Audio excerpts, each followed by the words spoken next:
What is going on, everybody? Welcome back to the Dive Bar. You thought we were down and out. I mean, I was down pretty bad. Bobby was down pretty bad. Joe Robbie's down pretty bad, but we are back. We're better than ever. We just need a little hiatus. We all got things going on in life, Dolphins aside. But we are happy to be back. We got an awesome guest today. All of you probably know who our guest is today. We are on episode 17. We're still kicking. We're here. We are so back. I'm back on the meme game. I posted for the first time in like 5 days. I did have a Creed meme up for the last 5 days of I'm 6 feet from the edge and I'm thinking great tune. Maybe 6 feet and so far down. Great tune. Thank you guys. But that's how you know Ghost is back. Once we're Creed back, is back into his life, like that's it. He's back in. He's on the saddle. We're riding with Skylar. Let's ride. We're riding. Boys, we'll get into it in the show here. Skip the intros. We'll get right into it. Let's do it. Take it away, Eric, in the background. I'm putting the helmet on as always.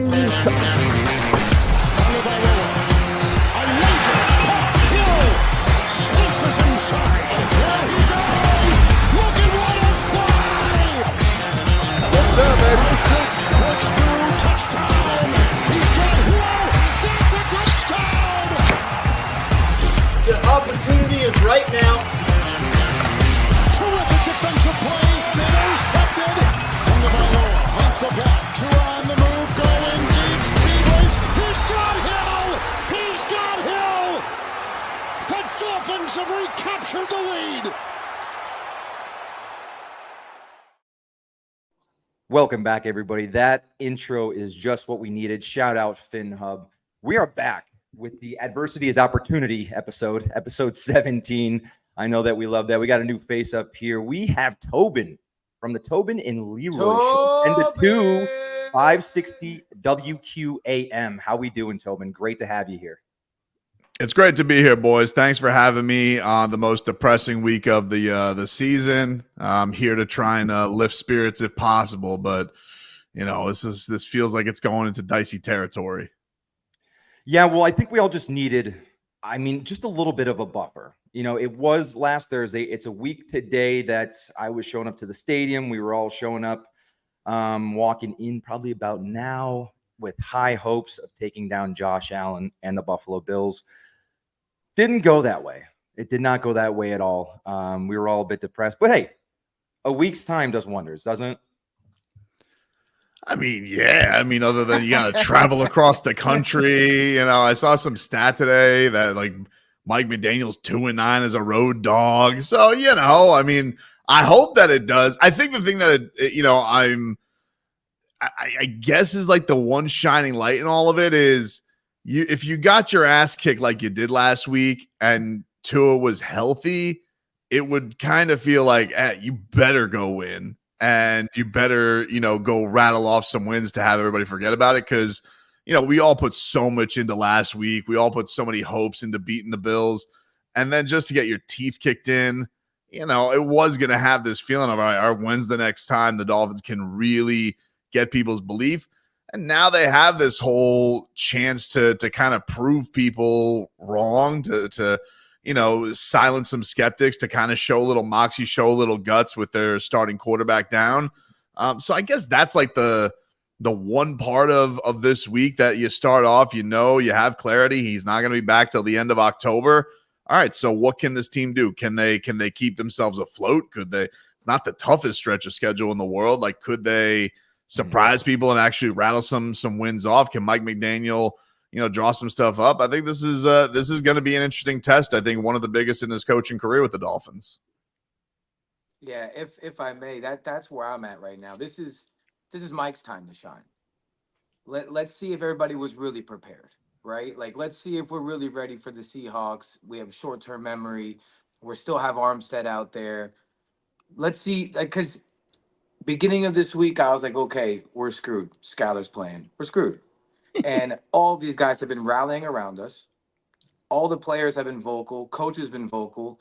At that point, it's like, if you guys are that serious about being vocal and behind this guy, I'm behind him. Prove it to me. Let's see it. Yeah, that's my thing. All week, people keep asking me, like, what's the chances of us shaking back? What are we going to do? And it's like, dude, we don't know till Sunday hits. Like, really, if they show up Sunday and they really do rally around Skylar and show some grit and like they're not folding, not folding, then yeah, I can get right back behind the team. But we really won't know until we see the product on the field, with Skylar. Yeah, that's one of those things too with this upcoming matchup, because yeah, you're probably taking on the best team that you will face in this Tua-less minimum run that you're going to go on.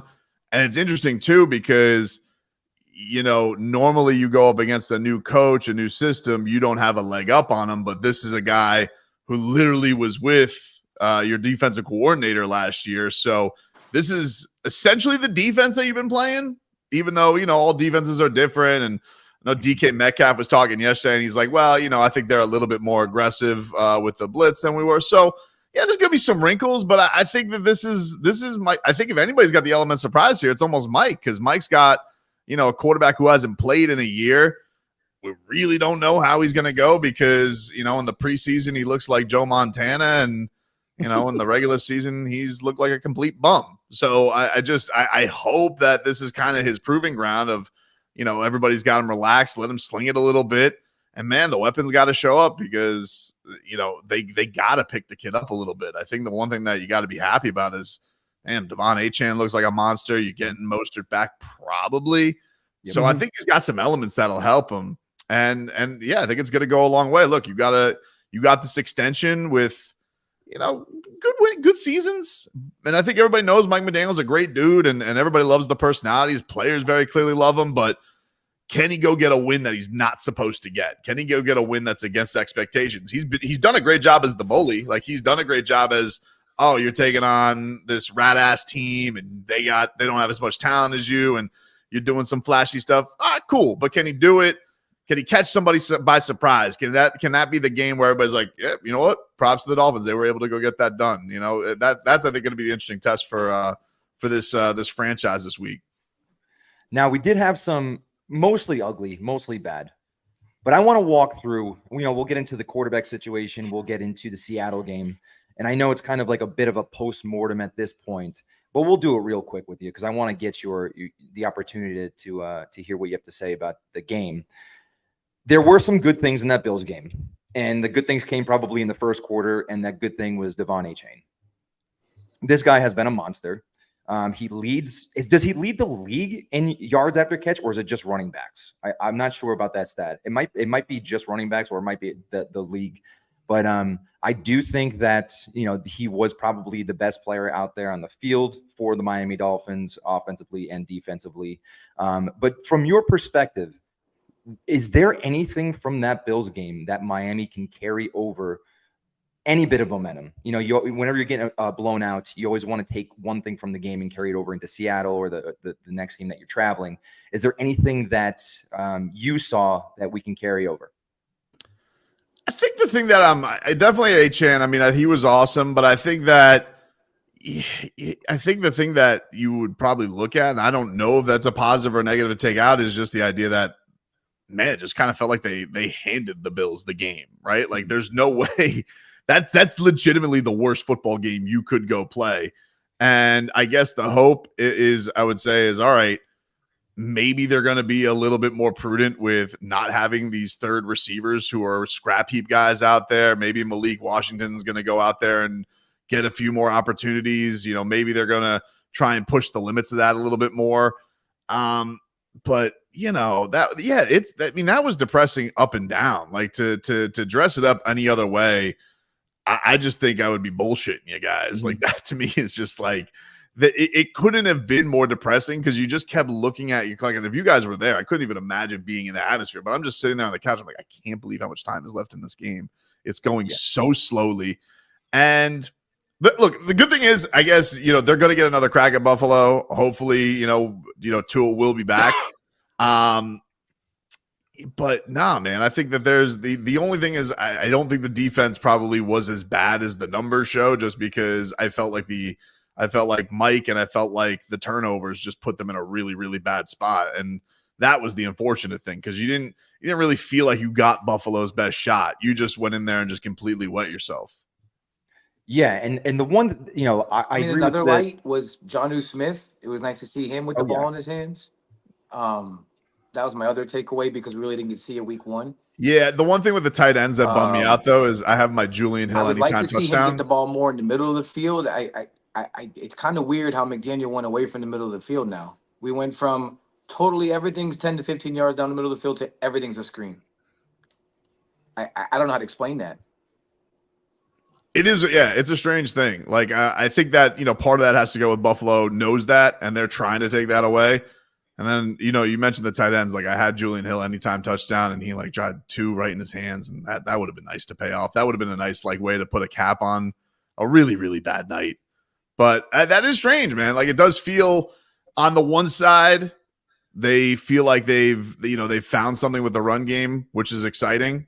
But I think their bread and butter, which showed up in some flashes against Jacksonville, I don't necessarily know if we have seen that attacking over the middle of the field and living through the teeth. And I don't necessarily know if this is the game you want to do it, because I don't know how much you trust Skylar to live there, because that is one of the things with Tua. Like he lives in dangerous places on the field. That's one of the things that he does really exceed at.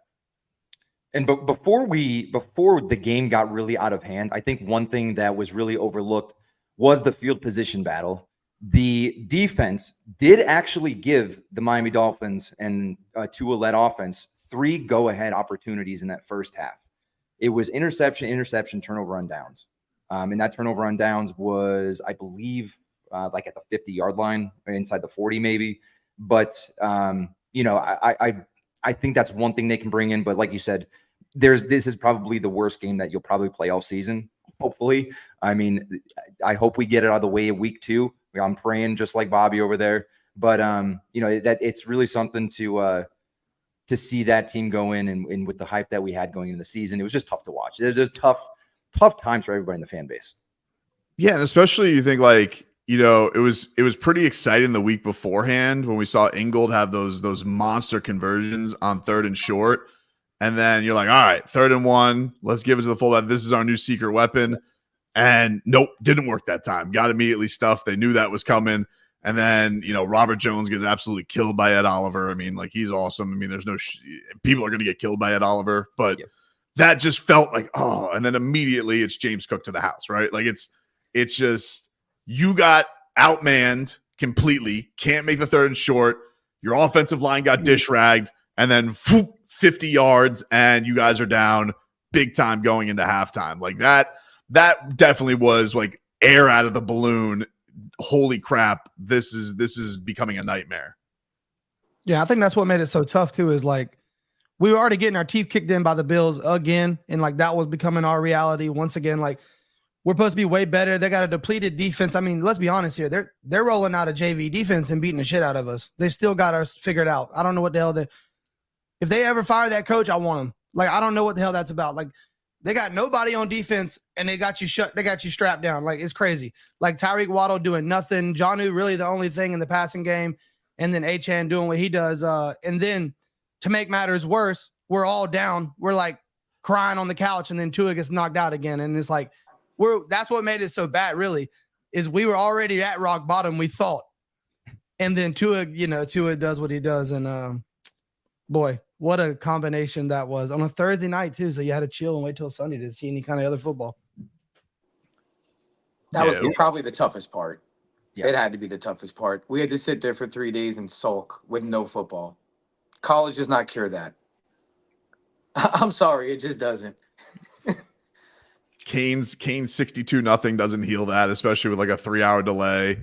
Yeah, there's nothing that's gonna make you feel that way. And especially like, look, it's tough because it also almost is like it almost messes up your mind, because it's like you can't even focus on, oh man, the task should have been like, man, again the Bills just demolished you, but then your immediate thought is, oh crap, is Tua going to play again because he does the thing with the hand goes stiff, and how long is this one going to be, and then this is going to be a national scandal again because you immediately flip back to a couple of years ago. And so it's one of the worst nights in Dolphins history for sure. Like, it's early in the season, but it's tough to have nights that early feel almost like a death sentence for the season. And yeah, sure, they can bounce back. He can come back. Everybody seems to think that, he's been in good spirits. This has definitely felt a lot less chaotic than the last time around, which is Agreed. great. Which is Well, we're great. seasoned veterans at this point, right? Yeah, exactly.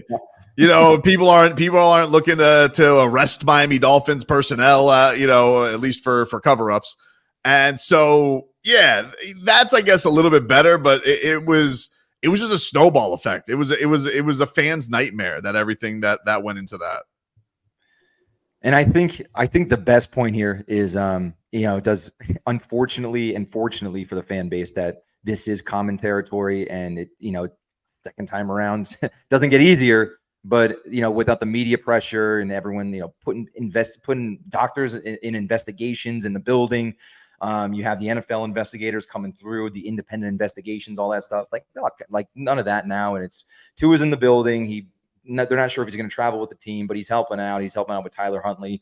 And speaking of the quarterback room, I think we can kind of pivot on from this Buffalo situation and put week 2 behind us finally. 1 week later, moving on to the quarterback situation. Okay. They bring in Tyler Huntley. Snoop, I should say. He likes to be called Tyler. Learned that today. He likes to be called Tyler. So they bring in Huntley. That tells me, because if you look at the situation from 2022, where Skyler had to come in, play for Tua, then Tua left with a concussion in that Packers game, or he ended the game with a concussion, I should say. Brought Skyler back in. They did not go out and seek quarterback help, to upgrade that quarterback room. They could have easily elevated Tim Boyle. They could have signed an undrafted free agent, threw him on the practice squad, and went into the season like that. But they went out and they made a move that I really didn't think that they were going to make, because that's not Greer or McDaniel style, especially with McDaniel prioritizing practice and those that have been with the team and in this offense. I remember with Teddy Bridgewater and Skyler, he was saying the guy who practices is the guy who's going to play. The guy who practices is the guy who's going to play. And I thought they were just going to elevate, sign an undrafted free agent, and go into the game with Tim Boyle and Skyler. But they brought in Huntley. And is that a sign that Skyler is going to be on a short leash here, and that Greer and McDaniel are really prioritizing these next few games to come out at least 500? Yeah, I think so. I definitely don't think it's nothing. And it was interesting listening to Mike talk about it, because he made the point like he has the cachet of replacing an MVP, right? Like, and you guys saw like immediately, like, oh, you saw the tweet Lamar puts out the fire emojis. Oh, he'd be Michael Vick in this season. He's an electrifying player. Like, he's not consistent, but he's been there. He's been in the spot of, your team savior is down, I'm going to try and keep the ship afloat. Skyler's been there too, but it was a rookie experience. It was really kind of like a drag along up until the playoff game. So I do think the team has more faith in him. I think there's a reason that he won the job over Mike White, and I think that he deserved that job over Mike White. But I do think that, look, you have a veteran-laden team. A lot of old guys, Jalen Ramsey, Jordan Poyer, Calais Campbell, Teron Armstead. The list goes on and on. These guys aren't into tanking. This is not going to be one of these things where these guys are up, folding up shop. So if Skyler does stink up the joint, if he gets into a spot where, hey, 12th man's a little overwhelming, it's a little bit too much for him, he can't run the offense, you can at least look and say, hey, this guy's battle tested. He's been there for teams with expectations before. Let's go see if he can just make a little magic happen, improvise. I think that's the thing. Could you imagine the idea if the Dolphins did go to Seattle and Skyler throws a couple picks, and then they're like, here's the answer, Tim Boyle, the dude who threw the touchdown to Javon Holland last year. We would want to jump off a roof. Like, there's no way we'd be okay with that. There's no way.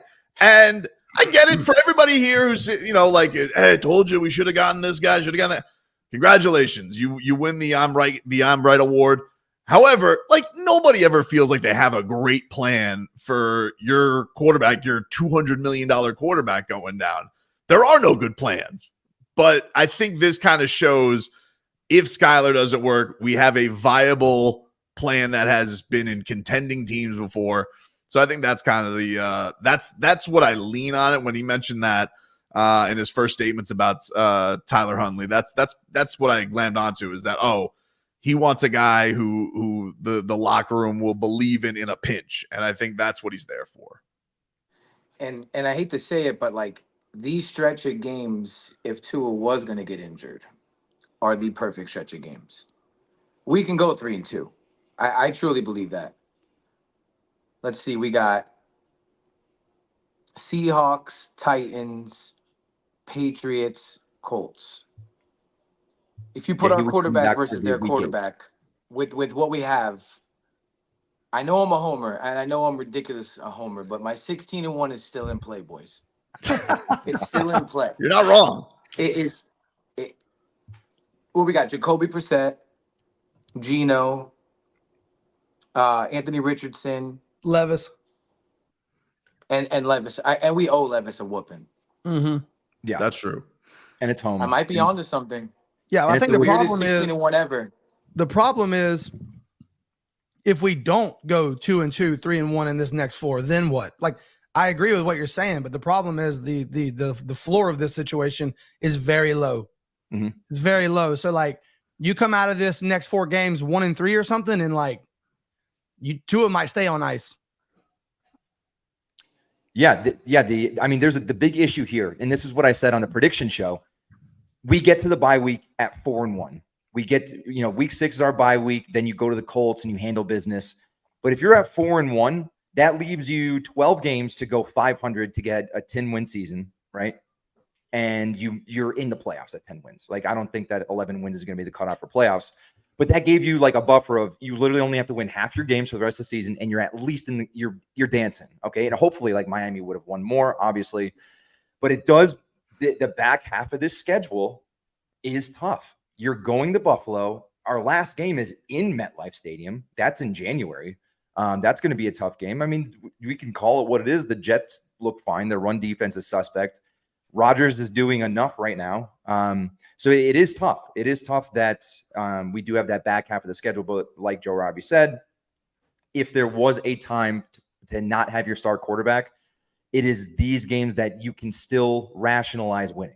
Like, it's not like we're bringing the 49ers into town with Skyler as our backup. Okay. We'll hopefully have Tua for that game, but we can rationalize winning these next few games. Yeah, you got to think like this is kind of the tone setter for all of it. Because if you win this one, there's no reason you can't win the others. Like, this is the best team out of those 4 you're taking on. This is the toughest trip out of all those 4 that you're going to go to. So if you do get a win, and even if they're competitive, like, I never like to say, could you have some moral victories? But if you show that you put up some good fight and you play well on the road, you don't completely embarrass yourselves like you did week 2. I think there's something from that. I think you can carry that into what's going to then be weaker competition against the Pats. I'm assuming, the Titans and the Colts. Like, I think that's the importance of this week. Is it just feels like a tone setter. And then I guess we'll find out on how ready is Skyler. Because I do agree. I think, like, if he stinks up the joint and he is like, goes out there and he hat tricks it with, 3 interceptions, then I think that Mike McDaniel's going to pivot. I think he's going to look for answers elsewhere. But, if he goes out there and he balls and he looks like a guy who's more seasoned, year 3, can run this thing, trusts himself. Because even McDonald was talking about this. It's really weird having these 2 coaches go against each other. But he was talking about, like, this is a much different quarterback matchup, because he was talking about, like, you face Tua, you're basically like, boom, boom, everybody's got to be on everything. They're kind of facing a wild card with Skyler too. They don't really know, because he can extend plays. He can, at his best, roll out, throw that thing down. I guess it's just gonna be interesting to see with Skyler. Can he execute those things? Can his receivers pick him up a little bit? If he does just get in the vicinity, can Jalen Waddle pick it up for him, this time around? I think that would be huge. Like, right out of the gate, if they could get some kind of an explosive play, even if it's not perfect, but those star receivers can pick him up, I think that's just going to do a world of confidence for him. Well, a lot of things are not going our way. A couple things, and we're not normally on this side of things. That injury report is weighing heavy on the Seahawks instead of us. We're kind of coming back around. Armstead, Calais Campbell came back to practice. Is Malik Washington going to make his season debut? So they have a CVS receipt. We're kind of looking all right over there. I mean, besides the quarterback position, we're about as good as we can be headed into week 3. Yeah, for sure. This is where the defense sets the tone. Defense has to set the tone, turnover early, give us some field position, and Mike has to be patient and stop going for it on the 50. Let the defense play, please.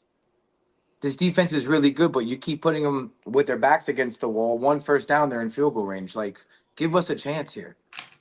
Yeah, and especially the way I know that we gave him, the fans gave him a lot of shit, but Jake Bailey punted. He was probably the second or third best player in that Jacksonville game. Like, give him the opportunity to pin an offense. I know that Buffalo did go 96 yards, but make them do that. Don't put them at the 50. They have one play of 10 yards and they're kicking a field goal, that now it's 10-7, so give your guy a shot. I mean, he did punt very well in the Jacksonville game. So like Mike has a little bit of an ego on him, and he's had that stubbornness since he came into the league. And I know like analytics and all these young guys and, the Sean McVays of the league, Kyle Shanahan's, all these guys in analytics and going for it on 4th and 1, 4th and 3. But I think what was it, like a 4th and 6 that we went for it on the 50. It's, you got to give your guys a shot and stop putting the defense in these types of positions. I think that the defense could perform. They shut out Trevor Lawrence. He completed 4 passes in week 1. He completed 4 passes in the second half of week 1. 0 points. You feel like Jake Bailey, he got motivation from the Middle Tennessee kid just being out there every day? Dude, He should get the petty game ball like Tomlin gives out. I keep telling them every week, our best player so far this year, most consistent by far, has been Jake Bailey. He's been not only has he been good, he's been great. Like, he's pinning people on the 2. Like, Don't been be great. too proud of that, man. Don't. I'm taking it when I can get it. What do you mean? Yeah, I'm going to take that. I'm going to take that every day. And I do think, it's a new. The one thing that I hate the last few years here is like, oh, it's a new defensive scheme. Give them a couple of weeks. It's like we have to say that every single year because we have a different defensive coordinator every single year. But really they got to. It's one of those times. Weaver is the one. Weaver is the one. So I've been saying that Fangio I said was the one. I'm just gonna keep going until I'm right at this point. So going into Seattle, I feel like we covered the quarterback situation here, Huntley and Skyler, and what Tim Boyle is going to be doing on the practice squad. He'll still probably be the third emergency. But going into Seattle, they're coming off a very emotional overtime victory at home. At New England Patriots. They're 2-0. Geno Smith over 300 yards last week against a pretty good New England defense. I think that New England was probably the most underrated team. I think like their over-under in Vegas was like 4.5 or 3.5 or something like that. And they came in and they shocked everybody with that Bengals game. They played very well against the Seahawks. They probably should have won that game. And that defense is pretty stout. And Geno Smith went up 327. You have DK Metcalf and JSN going off. And the one thing that I'm looking at, the one defensive matchup, if we're going to get in the Seattle game, is who's going to cover Jackson Smith. Who's going to cover him? Because I don't think it's going to be Ford. I don't think it's going to be Cater Kohu. I don't think it should be Cater Kohu. I feel like that is the most exploitable matchup going into the game on Sunday. What matchups are you looking at? Yeah, that's the interesting thing with them too, because it's one of these things where, with Weave, it's like he's got this versatility to him. Like he's kind of being sly about how, he wants to utilize everybody all over this thing. You know what I mean? Like, so I think when we looked at it last year, we're like, this is going to be sharp. I don't know what he's going to go with in the wrinkles. And the other thing that's going to be interesting is, does he have different wrinkles and matchups with this because he knows the head coach so well? Like, so does he throw some different curveballs at it? So I don't know. I'm looking forward to Ramsey versus DK again. I don't know if y'all are aware of that matchup. That's like OBJ and Josh Norman back in the day with Carolina and the Giants. Them two go hard. Ramsey did win that last matchup though. Oh, it dominated it. And Ramsey does need it, after these last 2 weeks, Ramsey needs a hell of a bounce back for week 3. That's what I really hope that happens. I'm smelling some sort of Poyer score. It could be a scoop and score. It could be a pick 6. I just feel like he's due. He's that guy, right? Like he's always been that guy against us. So we've got to watch him for so much. We get it now. Like it's our turn because he almost had one last game too, didn't he? Yeah, it was close. Yeah. He he also was, I feel like he's got to be more pissed out than anybody because, like, it was such a big thing for him to have that revenge game factor. And, he gets to be on the side of just getting embarrassed with all of it. So I'm sure his motivation's got to be high as it can be for this. It's interesting. You got a revenge factor because you got a linebacker switch. If Jerome does, if he does play, because I know he was dealing with some hamstring stuff. If he does go, then you got a little switcheroo with him and Jordan Brooks. So, like, which linebacker is going to impress against their former team the most? And Jordan Brooks is amazing. Yeah, and that Seahawks defensive line. We thank God that Armstead was practicing today. It looks like he's going to go with that shoulder brace and everything. But I mean, you have Leonard Williams, 1.5 sacks last week. Draymond Jones, hell of an edge rusher. And then Leonard Williams Byron Murphy locking down that middle. He was one of their draft picks and, highly touted. I'm not sure how he got down to Seattle, but he did. And they're playing some good football right now against this offensive line. And I don't know if you guys did. I don't know how much you put into PFF rankings, but I know there was a battle going on Dolphins Twitter about PFF rankings versus film. Liam Eichenberg is the 8th best offensive lineman in the league right now. Oh, I'm sorry, guard. 8th best guard in the league right now, according to PFF. So that's news to that is news to me. That makes me a little nervous.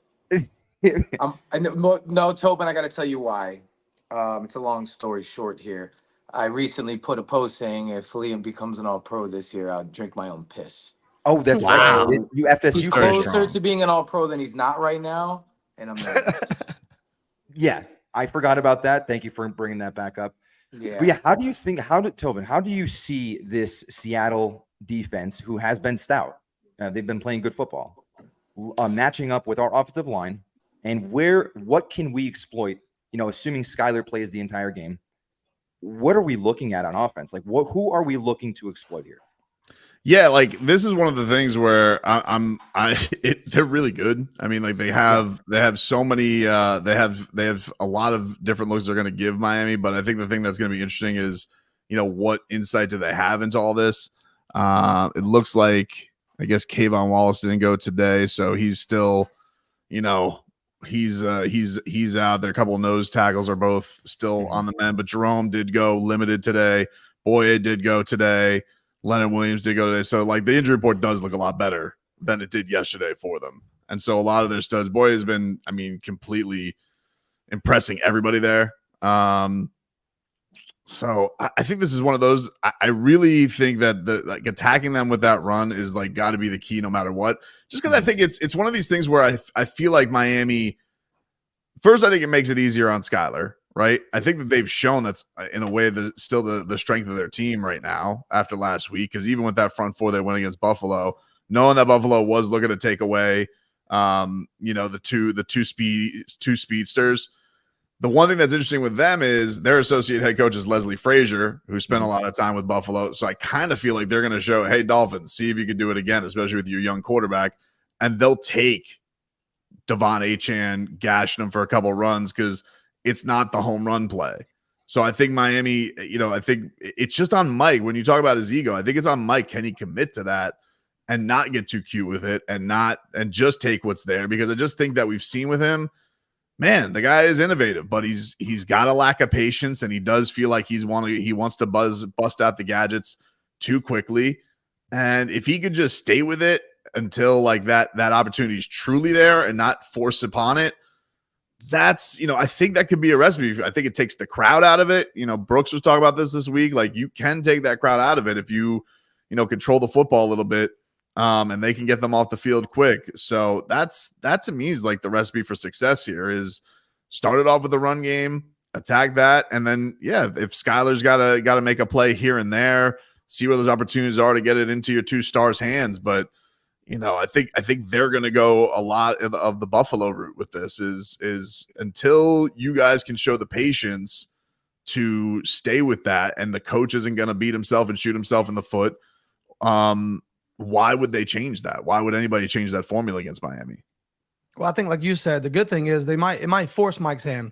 With Skyler, you're kind of limited. This might be actually a good month to practice some traditional football, get used to leaning on your run game. Like you said, you set up those trick plays, you set up the reverses, you set up those plays so they shock the defense so they go for bigger gains. You can't run those plays every other play. Right now, we're that's our offense. Gimmicks. It's not even that is our offense. It's not a trick play. That's what we run. Gimmicks. So annexation of Puerto Rico, baby. Exactly. So the good news is this might actually force our hand to go back to old school football and just line up and have to beat people 5-on-5. And, it might be a good thing. It might, teach us something in the process. And when Tua comes back, hey, you got a run game, bud. Let's go. The one thing that is frustrating with Mike McDaniel that we see over and over again, even in the Bills game, I know that we didn't have Mostert, but you have a backfield of Jalen Wright who proved himself in the preseason, and I think he had a great camp. Devon Achane, obviously, he was probably the best player on that field, best offensive player that we had last week. And then you have Jeff Wilson, who Mike McDaniel loves, and he still ran 3 wide receiver reverses on the same drive. So I don't know what it is, and I do understand the conversations when they show up on the timeline. Should Mike McDaniel give up play calling duties? I look at that and obviously I don't think he should, but I think you should be getting more input from Frank and Darrell Bevell as a guy who has called plays at the NFL level. You need a guy that's going to see the field, and I feel like that Mike loses a hold of the game flow. Okay. It's not that he's calling the wrong plays. I feel like he loses the game. We see that with clock management. We see it with we're still struggling with the early timeouts, first quarter, second quarter. I think that there's something that they haven't quite figured out yet in that offensive meeting room where Mike is feeling the game. That's one of the things with him. That's why this is such an important thing. This is kind of where he's got to show. We know the guy is A+++ with player management, and stars love him and respect him. And that means something. There is an element when you're the face of an organization, the cohesiveness that he has at the front office. I think that stuff is all valuable, but can you really trust this guy running it? We know everybody says it's complex. It's got all the razzle dazzle. It's got all the stuff that makes coaches crazy. Look, every coach that you hear prepare for him knows that there's a lot of tough things that they got to get ready for. And it almost feels like sometimes when you're with the Dolphins, it almost feels like they're just going to they'll make the mistake. They'll put it in our hands. They'll give us the opportunity. Mm-hmm. And it's not necessarily a lack of creativity. It's not necessarily a lack of talent. It's just you're almost waiting it out. It's I'm a big fan of fighting, but sometimes you'll have a guy who goes in there and he's a young fighter who has maybe more power than anybody else, which is great to have. It's a great weapon, but it sometimes takes away your fight IQ because you'll take dumb risks, and that guy will end up either getting taken down or he'll lose the decision of a fight he probably shouldn't have. And I think Mike McDaniel, I think there's a lot of great stuff that he does and fun. And obviously, we're watching more entertaining football, maybe not necessarily better by record, but we're watching more entertaining football than we've seen in years down here. So I don't hate all of it. I just think that there's still a lot of growth that has to happen there. And I just don't know if the Dolphins necessarily have the time for that. He's not going to give a play call this year. That's a classic move they'll do if they're disappointing this year. Looking into next year, they'll say, hey, Mike, this is going to be good. You'll be in on it, but we're going to have somebody else. Or they'll be sneaky, like some teams, like Jacksonville was talking about this. They won't reveal who's calling the plays. Remember a couple of years back, we had the little. It sounds familiar. We had the threesome of guys calling plays. It was weird. Nobody would admit anything. So but I want to see. Yeah, I'm with you. I want to see it, and I want to see it this week. Hey, you got some winnable games here. I'm not saying this is a must win, but I think that they got to show themselves to play a lot better because everybody could look at themselves in the mirror and pick themselves up after that trash heap that was last week. If they show some improvement, great. If they come away with a win, huge, I think, for the morale of the team. And I think it's going to show a lot about his growth as a coach because, pull the Tomlin, pull a move, go and win a game that you weren't expected to win. Go whatever it is, even if that is and we know he's almost like a kid with a Madden joystick, ready to call the cool plays. You see him, he's excited, but sometimes take the boredom, just go win. Just that because we know eventually if he can live with that and the Patriots, they got the weapons, they got the talent, the explosive plays will be there for this team. Mm-hmm. All right, so let's wrap up Seahawks real quick. Let's do a round table. Everybody give their prediction, score prediction. Toby, you're up first. I'm going to go boring, and I'm going to go 14-10 Dolphins get it done. Good Lord. You're looking at there's a lot of stuff that has to happen, but hey, man, that's traditional football score right there. Run the ball and play deep. The game hasn't changed in 100 years. I don't care what Sean McVay is doing. I don't care what Mike McDaniel's doing. I don't care what the Shanahan tree is doing. At the end of the day, if you run the football and you play defense, you will win the game. You'll win the game. Now, I wish that I can be as optimistic as you, and I have to stay true to myself. I saw a Huberman clip on the Joe Rogan podcast talking about how you can't put out stuff that people just want to hear. You have to be yourself. So I'm going to be myself here. I think Miami loses this game 31-10. Oof. Jesus Christ. Can we kick him out? Can't wait for next week's show. Bob, you're up next.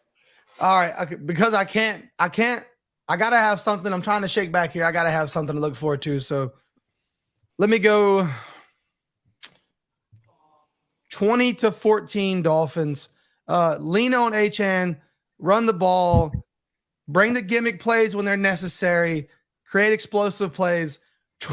Yeah, I can't go like ghost kick that. Jesus Christ, man, you got me messed up all over again. Yo, Robbie. All right, so the streak goes on this week. 16-1 is still alive. I'm gonna go 23-17 Dolphins. Right under the under. We're still gonna slam the under. Jason Sanders legacy game. Okay. Give me the Dallas game again. Give me the Dallas game. Just let him kick field goals all day. You know that I am a Jason Sanders stan, and I am the Jason Sanders stan. That man, who cares if he missed in the first quarter? He's 7 for 7 under 1 minute in his career. That's his stats.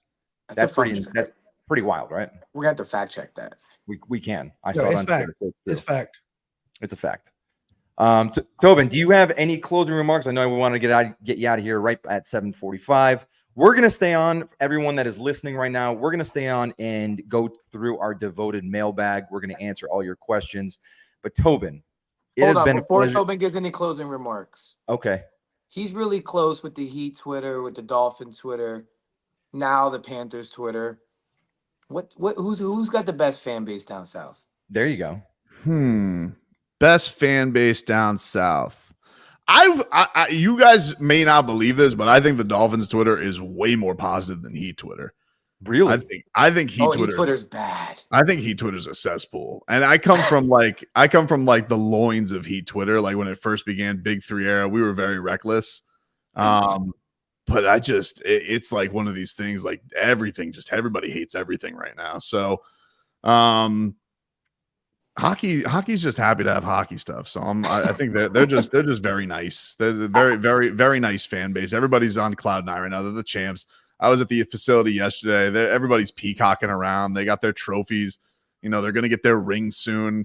And, I was doing the parade show with Joe Rose. And, it was tough not to think about, like, man, what would this be like if this is the Dolphins? Like, it's tough not to think about that because they're the heritage team. So, no, I think Dolphins Twitter compared to Heat. And there's a difference because I think there's a difference between Dolphins Twitter and Tua Twitter because I think they're two different things. Thank you for putting that out there.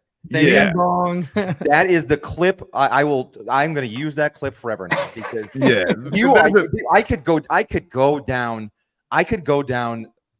a 12-hour rabbit hole of a podcast of. I'm not even get started. I'm not going to get started. It's too late in the podcast for that. I won't get started. But yeah, it's 100% factual. There's Dolphins Twitter, there's Dolphins fans, and then there's Tua Twitter and Tua fans. That's true. It's just facts. I'm sorry. Fair. All right, Great that's all I needed. I just need to get down here. All right, Tobin. It has been a pleasure, man. Thank you so much for giving us your time. Like I said, we are going to stay on. Tobin, we'll probably see you again soon. We'll see it. We'll have you back on here. You always got a seat at the dive bar. We'll reconnect, towards the end of the season. But everyone that is watching, we are going to stay on here. We're going to go through the mailbag. But Tobin, thank you so much, man. We appreciate Appreciate you, buddy. Good meeting you finally. Yeah, man. Thanks for the invite, guys. Take care. Later, brother. See ya. All right, Eric, it is your time to shine there in the background. We're going to go through our devoted mailbag. Thank you, guys. We have a ton of questions to get through. I think we should just roundtable it. Everyone takes a question. We'll just take one question each. We'll go through it, and then we'll get everything going here. So once Eric pulls this up here, barely can read. Let me go full screen here.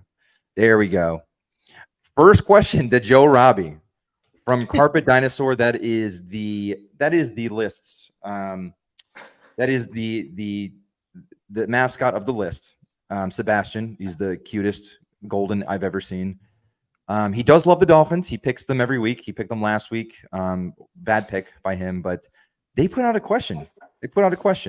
Would Joe Robbie like to elaborate on the Jay Fiedler is the best quarterback since Marino tweet? Floor is yours.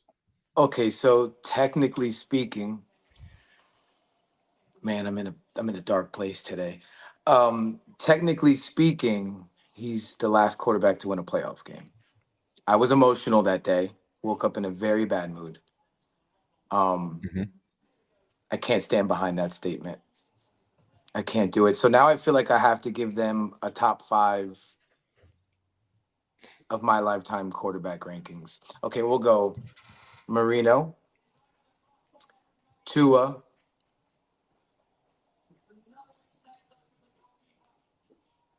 Pennington, Tannehill, Matt Moore. How is Bob Greasy?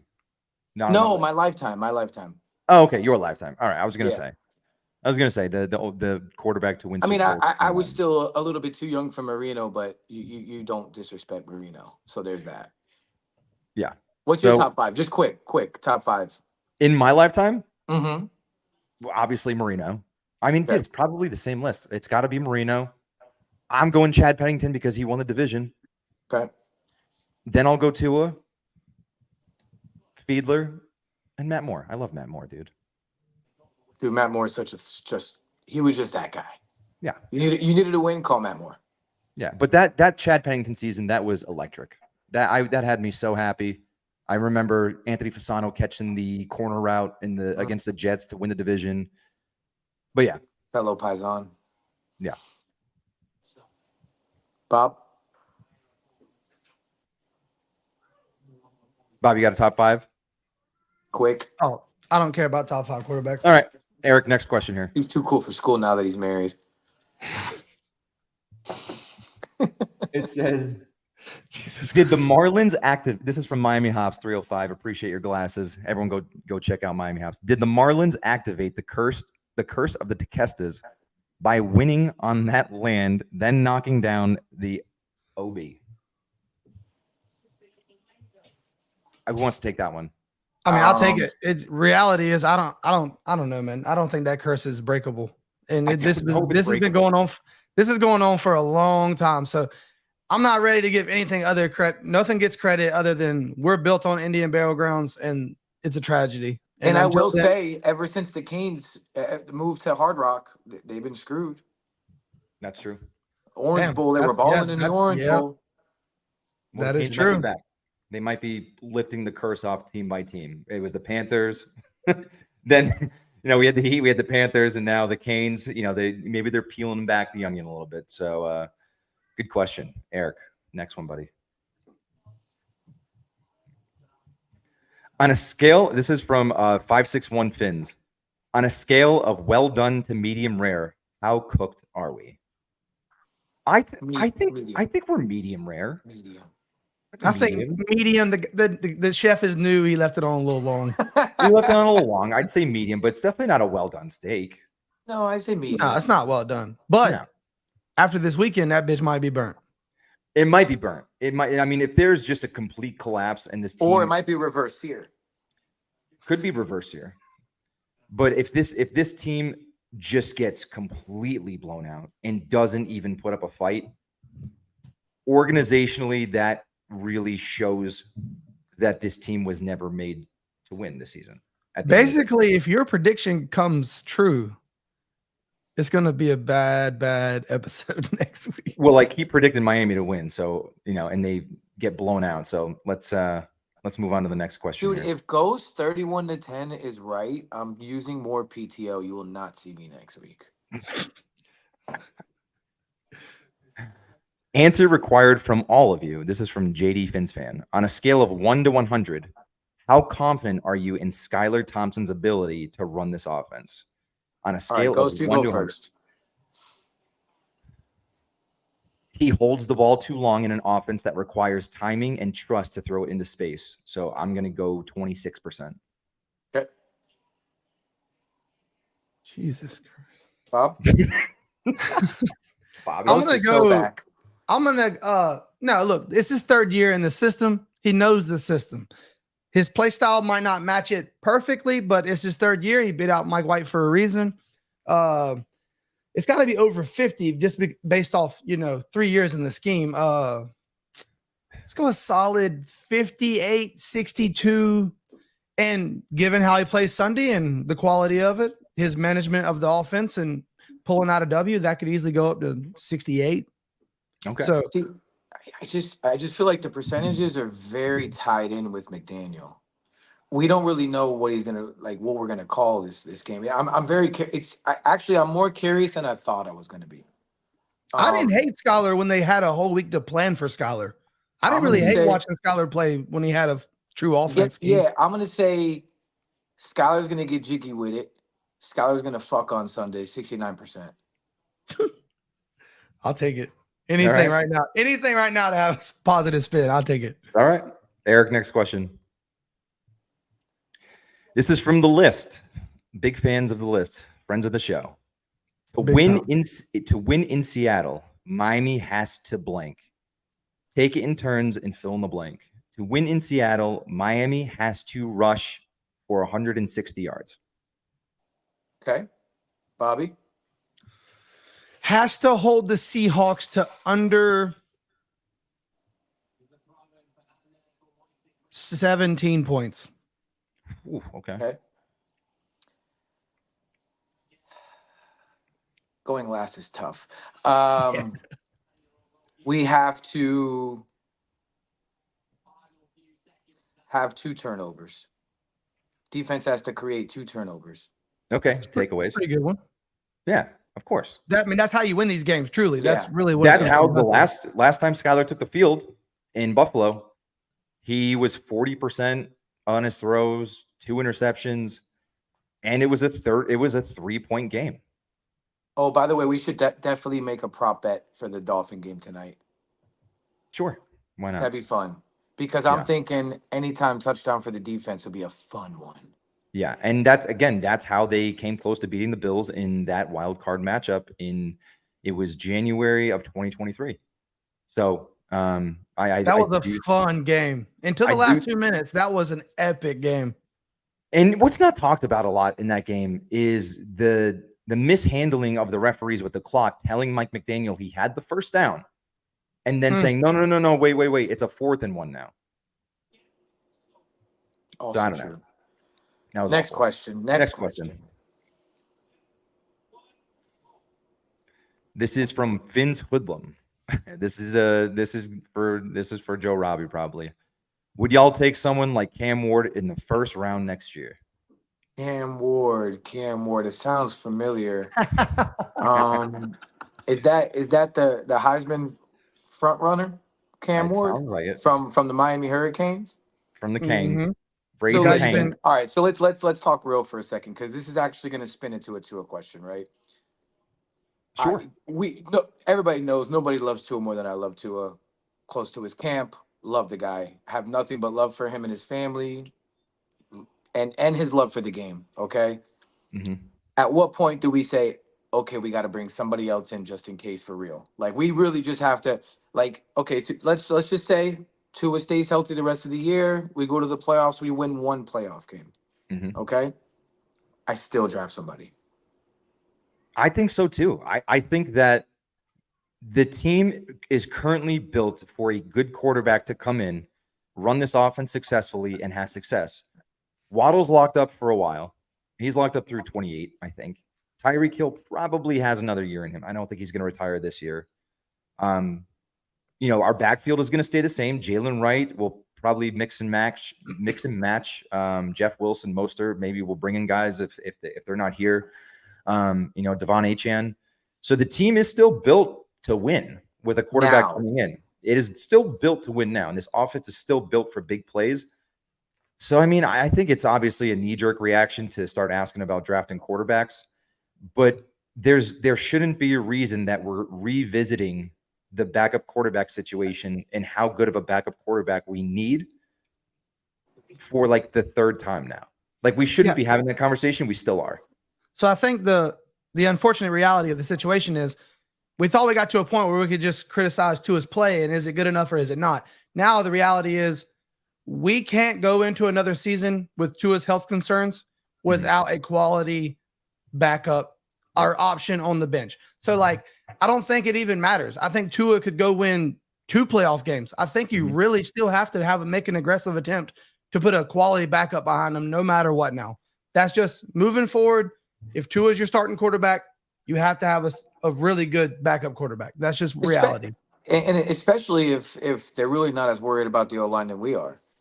So you don't have to worry about wasting picks, right? So you don't have to worry about drafting online. You don't have to worry about it. You don't have to worry about Zach Frazier and Graham Barton that we loved all offseason. We don't like those guys anymore. Are those guys doing any good, by the way? My most toxic trait, by the way, is believing that Greer would actually do that and it wouldn't be a quarterback in the first round. A corner or I think I had one mock draft where I just drafted O-lineman. Oh, yeah. I think we all did that. Yeah. All right, they Eric. were fire. Next question, Eric. This is from Buck Buffalo. If you can only re-sign one player to an extension, would you rather have Holland or Phillips long-term? Would love everyone's opinion. Phillips for me. Easy. Yeah, Phillips, I think for a few reasons. Chubb's probably going after this year. So Phillips is your face of your defensive front. He's your edge one. You got Phillips and Chop for the foreseeable future. So, but Holland is the only really serviceable for the future safety we have. That could make an argument, but we need to see Holland for a whole season again. We need to see where Holland's going to be. After 17 games, I could easily choose Holland, but right now I'm going with Phillips. It's just, for a second, let's talk about how freakish his return was. He truly came back, and normally people take half a season to get back right, to look even halfway productive. He comes out week 1, probably wins us the game on the last drive. What a freak. Yeah, it's that's a tough question, really. It really is. It is. I love both of those guys, man, and I want them to be here. I think I have to go Holland. Okay. Just off of injury history. It's God forbid one day it's the same thing as Tua. He's one hit away from missing 4 or 5 games. But I'll never forget knees, plural. Yeah. As far as edge versus safety, you always want to edge over a safety. That kind of edge to come across is not easy. Mm-hmm. But if I had to pick right now, especially with us not having any other young safeties, I'd probably go Holland. That's actually a great point that I didn't think about. Jalen Phillips was medically retired at one point. If we're sitting up here just having a conversation we had about Tua, then we got to talk about that. That's a really good point. Whereas signing an injury guy has injury history over another guy, that's could be a pattern. Eric, we'll probably get 2 more questions, Eric. So let's make them good ones, buddy. Josh Nunez. What's our record by week 8? Only 7 games. So we're going to go 7 games. This is the first game that Tua comes back. I'll go first. Yeah. Go ahead. 6-1. There you go. I knew that was coming. God, gotta be. It's gotta be. Mathematically, it's where I need to be. 3-4. Yeah, I was gonna roll with. I think 3-4 is the ceiling. I know that I'm being pessimistic here, but until like Skylar Thompson shows that he's going to throw the ball when he needs to throw the ball on time in this offense. And I know it's hard, and I know it's something that Tua just does naturally, and it's not a normal thing that quarterbacks can do. Quarterbacks are in like a read, hot read, check down offense. But in Mike McDaniel's offense, you're not throwing to anybody. There's nobody in your vision that you're throwing to, and that's hard for quarterbacks to get over. So Now, until he shows me that, I'm going to be at 3 and 4. Yeah. 3 and 4. Do we still have a chance if Tua comes back and make the playoffs? You got to win, I believe, 75% of your games then, and that's going to be tough. I'm going 4 and 3, but you know what I hate, and I have to like dunk on myself here, or call myself out. When we did the schedule prediction, I thought the Cardinals game was such like, if we're gonna win one game this year, it's the Cardinals. The Cardinals are balling. They have an offense. Kyler's back. Marvin Harrison Jr. is out. Like, man, I really hate, and I like watching them play, and that's what is killing me, man. I thought that was like our one, like, this is an extra bye week. Mm-hmm. No, not at all. That's a good team. That's a good team. Very good team. And we got one more question here, Eric, and then we'll let everybody go here. Mike Sanders, he's a fan of the pod, friend of the pod. Mike Sanders, do we see Huntley starting week 4, even if we win versus Seattle, but Skylar doesn't play great? Ooh. I don't think so. The thing is, so this is a good question, because great. Do I think that Skylar is going to play great, win or lose? No, I don't have that. I don't have that that fortune teller experience, but I don't think that he's going to play great either way. We'll still win. We almost won the Buffalo game with Skylar at 40% and 2 interceptions. 18 of 45, was he? We were one missed read away from Tyreek housing that last play. Mm-hmm. I don't know. It's a really good question. If we win the game, I don't think if we win the game and Skylar starts and finishes the game, he's in. If we win, he's in. If we win, he's going to be the starter. That's Here's something I wanted to bring up a few times, and it never got. I never seen a good opportunity. Here's what most people don't think about with this team. We've heard it so many times, player interviews. The offense is hard to learn, and I don't think people give that enough credit. Tyler Huntley's awesome, and I'd love to see him out there, a little razzle dazzle. But the reality is, you don't just pop up on the Dolphins team and start the first week there. And that's really another reason why we're always wanting for big trades. You can't really make those big trades with this offense, because you trade for an offensive lineman, he might need a month before he can even see quality playing time. So that's what I keep telling myself. I love the addition of Tyler Huntley. I love the idea of he had a long week, and then you give him a whole nother week and he's ready by next week. But the reality is we're probably going to see Skylar the whole time Tua's out. Minimum 2 weeks. Unless Skylar truly crash and burns. I think Skylar, he's had 3 years in the system, and we're not totally comfortable with him. Yeah, I mean, if Skylar Thompson starts and finishes that game and we win the game, there's no shot that Huntley's starting next week. No shot. And to be fair, I don't see why. Like, even as a fan, I'd kind of question. Why would you mess it up? Correct. Consistency. You don't bench. Somebody said this about Justin Fields right now. You don't bench a winning quarterback. Period. Yep, you don't. But boys, another good one, boys. It was a good hour. We put in. We finally got back. We put our sad Sallies back in the sack. We didn't put it away. You're still a sad Sally, but you're our sad Sally. Mine's hanging on the doorstop here. So my brother, you just said 31-10. You are already done. You're cooked. I'm not done. I said that we could win. We could go 3 and 4 by week 7 or week 8, I should say. But I'm not going to put it away yet, because it might come back out. But we appreciate everybody tuning in. Boys, you got any closing remarks? It was nice to see y'all boys again. Regardless of what's going on, I do live to see y'all and talk ball with y'all. So this is nice. And, it wasn't just us being down. Like, we traveled to week 1. Ghost, you went week 1 and 2. Joe went to Mexico. There was some I got married. There was some logistic things that, we could have squeezed in the episode. Me and Ghost went on with Justin Pugh. So, like, we had things going on, but we'll be here from now on. Don't worry about that. And by the way, shout out Tobin. We weren't even going to have a guest tonight. We were just going to come on and sulk. And I hit him up today. And, yeah, sure. What time? Okay. Yeah, see you there. He's such an easy guy. Great guest. I'm glad that we got him on here. And you know Another what's cool is thing- like not many people on Dolphins Twitter know him because there's so many people that aren't from Florida. Correct. Yeah. You know what I mean? mean, he's So it's huge. pretty cool. It's 10 to 2 Monday through Friday, dude. 10 to 2. Dude, yeah, he's And the they're voice of awesome. I South listen to them all Florida, the man. time. Yeah, they're so funny. They're wild, dude. They're wild. Leroy just keeps him in his place, bro. Leroy. It's so funny. All right, boys. Well, I am starving. I got to eat some dinner. Yep. Let's go. All right. Peace out, everybody. We appreciate you all stopping in. Thank you so much. Dive Bar boys. Fins the fuck up. I don't give a shit. Let's get Hey, it. boys.